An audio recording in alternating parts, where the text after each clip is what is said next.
दुनिया की दिग्गज आईटी और सोशल मीडिया कंपनी फेसबुक। दोस्तों, ये दोनों ही कंपनियां डूबने वाली थी। इनके फाउंडर यानी स्टीव जॉब्स और मार्क जकरबर्ग हताश हो चुके थे। कुछ ऐसा ही हाल हॉलीवुड अभिनेत्री जूलिया रॉबर्ट्स के साथ भी हो चुका था। लेकिन तभी कुछ ऐसा होता है कि इनकी कंपनी दौड़ पड़ती है, ऐसी सर पर दौड़ती है कि दुनिया में इसकी ही सल्तनत चलने लगी है। अमेरिका के पूर्व राष्ट्रपति बराक ओबामा के साथ भी कुछ ऐसा ही हो चुका है। उनका हाल भी धरातल पर था, लेकिन एक चमत्कार ने उनकी किस्मत ही बदल डाली। और दोस्तों, यही से होती है आज की हमारी एक बेहद खास और आपके दिमाग की बत्ती जलाने वाली रहस्यभरक कहानी की शुरुआत। क्योंकि अगर आप भारतीय हैं, अगर आप सनातनी संस्कृति को फॉलो करते हैं, तो आपकी जड़ें आज और गहरी होने वाली हैं। क्योंकि दोस्तों, मैंने दुनिया के जिन बड़ी शख्सियतों का जिक्र किया है, वो बिना भारत के सपोर्ट के ऊंचाई पर कभी पहुंच ही नहीं पाते। इन लोगों ने खुद खुलेआम स्वीकार किया है कि बिना भारत के उस अदृश्य, अद्भुत और असीम ताकत के बिना वो कोई मुकाम हासिल नहीं कर सकते थे। तो आखिर क्या है इन लोगों की कामयाबी का असली रहस्य? भारत के वो रहस्यमयी बाबा कौन थे जिन्होंने बर्बादी की कगार पर पहुंच चुके एप्पल के संस्थापक स्टीव जॉब्स को दिग्गज उद्योगपति वाला रास्ता दिखा दिया?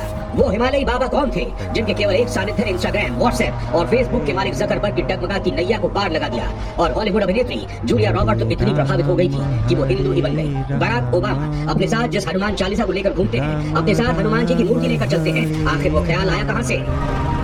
तो दोस्तों, मेरे साथ बने रहिए, क्योंकि इस वीडियो में मैं आपको आज भारत के उन महान और रहस्यमयी संत से रूबरू करवाने वाला हूँ जिन्हें दुनिया नीम करोली बाबा के नाम से जानती है। कैंची धाम वाले नीम करोली महाराज की देश के साथ ही विदेशों में भी काफी ख्याति है। दोस्तों, उत्तराखंड में हिमालय की तलहटी में बसा एक छोटा सा आश्रम है जिसका नाम है नीम करोली बाबा आश्रम, जहाँ एकदम शांत, साफ सुथरी जगह, हरियाली और सुकून है। समुद्र तल से 1400 मीटर की ऊंचाई पर नैनीताल अल्मोड़ा मार्ग पर यह आश्रम स्थित है। यह आश्रम धर्मावलंबियों के बीच कैंची धाम के रूप में लोकप्रिय है। इस आश्रम को बाबा नीम करोली महाराज जी के समर्पण में बनाया गया है। नैनीताल भोपाल से 7 किलोमीटर दूर कैंची धाम आश्रम की स्थापना बाबा ने 1964 में की थी। 1961 में वो पहली बार यहाँ पहुंचे थे और अपने एक मित्र पूर्णानंद के साथ आश्रम बनाने पर विचार किया था।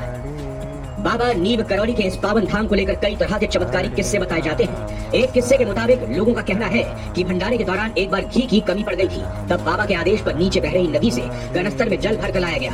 प्रसाद के लिए जब इस्तेमाल किया गया तो जल घी में तब्दील हो चुका था। एक और जनश्रुति के मुताबिक बाबा ने कड़ी धूप में अपने एक भक्त के लिए बादल की छतरी बनाकर उसे मंजिल तक पहुंचाया था। बाबा के भक्त और जाने माने लेखक रिचर्ड एल्बर्ट ने मिरेकल ऑफ लव नाम से बाबा पर लिखी पुस्तक में उनके चमत्कारों का वर्णन किया है। इस किताब में बुलेट प्रूफ कंबल नाम से एक घटना का जिक्र है, जिसके मुताबिक बाबा हमेशा कंबल ही ओढ़ा करते थे। आज भी लोग जब उनके मंदिर जाते हैं तो उन्हें कंबल भेंट करते हैं। बताया जाता है कि बाबा के आश्रम में सबसे ज्यादा अमेरिकी आते हैं। बाबा की जीवनी की बात की जाए तो नीम करोली बाबा का वास्तविक नाम लक्ष्मी नारायण शर्मा था। उत्तर प्रदेश के अकबरपुर गांव में उनका जन्म 1900 के आसपास हुआ था। 17 साल की उम्र में ही उन्हें ज्ञान की प्राप्ति हो गई थी। उनके पिता का नाम दुर्गा प्रसाद शर्मा था। 11 साल की उम्र में ही बाबा का विवाह हो गया था। कहा जाता है कि बाबा नीम करोली को 17 वर्ष की आयु में ही ईश्वर के बारे में बहुत विशेष ज्ञान हो गया था। साल 1958 में बाबा ने अपने घर को त्याग दिया और पूरे उत्तर भारत में साधुओं की भांति विचरण करने लगे थे। उस दौरान लक्ष्मण दास, हांडी वाले बाबा और तिकोनिया वाले बाबा समेत वो कई नामों से जाने जाते थे। वहीं जब उन्होंने गुजरात के ववानिया मोरबी में तपस्या की तो वहाँ लोग उन्हें कलैया बाबा के नाम से पुकारने लगे थे। इन महासंत का नाम नीम करोली वाले बाबा कैसे पड़ा, उसके पीछे भी एक किस्सा रहा है। बताया जाता है कि एक बार बाबा फर्स्ट क्लास कंपार्टमेंट में सफर कर रहे थे। जब टिकट चेकर आया तो बाबा के पास टिकट नहीं था।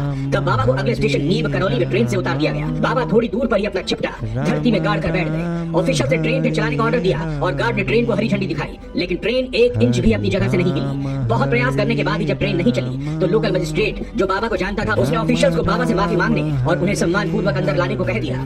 ट्रेन में सवार दूसरे लोगों ने भी मजिस्ट्रेट का समर्थन किया।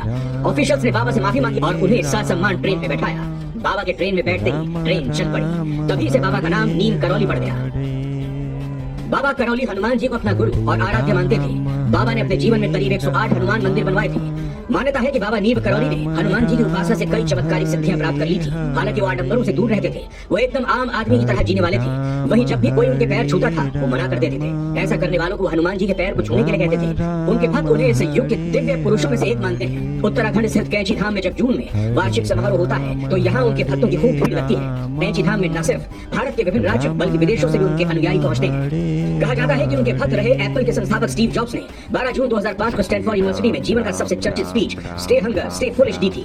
इस दौरान उन्होंने अपने जीवन से जुड़ी एक कहानी सुनाई थी। स्टीव जॉब्स अपने कॉलेज के दोस्त डैन कॉटे के साथ 1974 में भारत आए थे। यहाँ जिस आश्रम में वो रुके वो आश्रम नीम करोली बाबा का था। जब वो भारत पहुंचे तब तक बाबा समाधि ले चुके थे, लेकिन यहाँ पहुंचने पर उन्हें एक आध्यात्मिक शक्ति मिली जिसने उनका जीवन बदल दिया। वहीं 27 सितंबर 2015 को प्रधानमंत्री नरेंद्र मोदी फेसबुक के मुख्यालय में थे। इस दौरान जकरबर्ग ने पीएम को भारत भ्रमण की बात बताई। उन्होंने कहा कि जब संकट के दौर से गुजर रहे थे तब एप्पल के फाउंडर स्टीव जॉब्स ने उन्हें भारत भ्रमण की सलाह दी थी। जकरबर्ग ने बताया था कि वो 1 महीना भारत में रहे। इस दौरान उस मंदिर में भी गए थे। जकरबर्ग आए तो 1 दिन के लिए थे, लेकिन मौसम खराब हो जाने के कारण वो यहाँ 2 दिन रुके थे। जकरबर्ग मानते हैं कि भारत में मिली आध्यात्मिक शांति के बाद उन्हें फेसबुक को नए मुकाम पर ले जाने की ऊर्जा मिली। इसके साथ ही हॉलीवुड की मशहूर अभिनेत्री जूलिया रॉबर्ट ने एक इंटरव्यू में खुलासा किया था कि वो नीम करौली बाबा की तस्वीर से इतना प्रभावित हुई थी कि उन्होंने हिंदू धर्म अपनाने का फैसला कर लिया। इसके बाद अपनी फिल्म ईट प्रे लव की शूटिंग के लिए भारत आई जूलिया रॉबर्ट ने 2009 में हिंदू धर्म अपना लिया था। जूलिया हिंदू धर्म का पालन करती हैं। वो अपने पति और 3 बच्चों के साथ मंदिरों में प्रार्थना करने भी जाती हैं। जूलिया भारत में घर खरीद कर बसना चाहती हैं। नीम करौली बाबा ने अपने शरीर का त्याग 11 सितंबर 1973 को वृंदावन में किया था। बाबा का समाधि स्थल नैनीताल के पास पंतनगर में है। ये एक ऐसी जगह है जहाँ कोई भी मुराद लेकर जाए तो खाली हाथ नहीं लौटता है। यहाँ बाबा का समाधि स्थल भी है। इसके साथ ही यहाँ बाबा नीम करौली की भी एक भव्य मूर्ति स्थापित की गई है। यहाँ हनुमान जी की मूर्ति भी है। कहा जाता है कि बाबा के भक्तों में एक आम आदमी से लेकर अरबपति खरबपति तक शामिल है। बाबा के इस पावन धाम में होने वाले नित नए चमत्कारों को सुनकर दुनिया के कोने कोने से लोग यहाँ पर खींचे चले आते हैं।